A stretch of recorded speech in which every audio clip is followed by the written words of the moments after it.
Today we're going to take a look at an article, 6 Steps to Kickstart Your Debt Repayment Plan in 2025, just see what they got to say and give my own thoughts on just how to pay off your debt in 2025. Let's get right to it. Okay, let's go.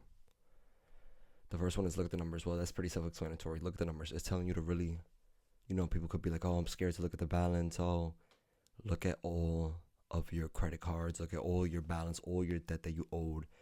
Get that number in your head. Understand some cards have interest, so it's going to be more. So get that number so you can have a mental note. Okay, this is the number I have. I have to pay this off. I get paid this much.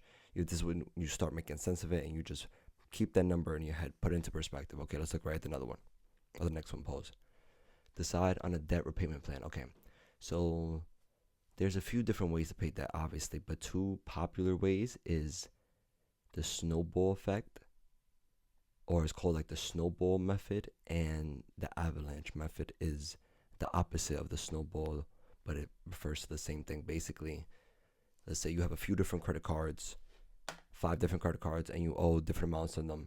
You pay off with the snowball method, you pay off the smallest one first, and then you go to the second smallest one and the third, and you work your way up from the smallest card to the highest card.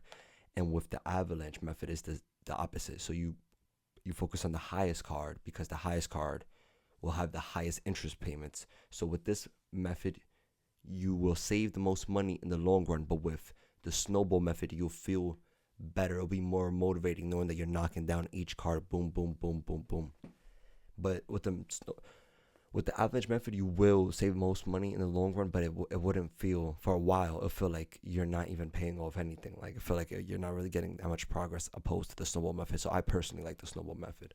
I've implemented the snowball method before too, and it definitely does feel better than the avalanche method. Okay, let's figure out your baseline budget. So this is basically everything you have to pay, everything that you owe, all the wants, everything.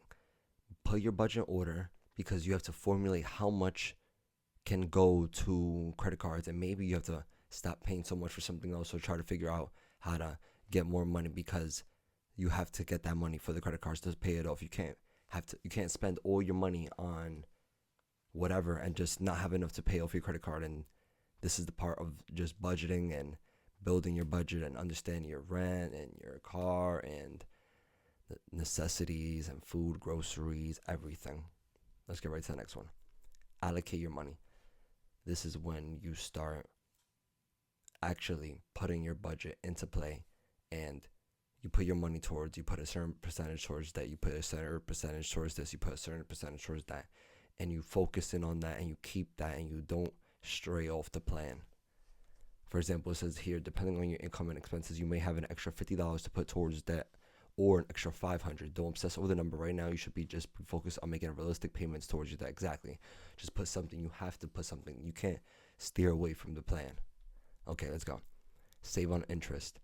This is, not everyone is going to do this, but this is a way that you can save a little bit of money on interest, in the sense of some cards may have, one of your credit cards may have a higher interest rate than another one. So you can do a balance transfer and get the money to a lower lowest card with interest rate, and save a few bucks like that. But that is a process, but it definitely works, and it is good if you have a card with a high interest.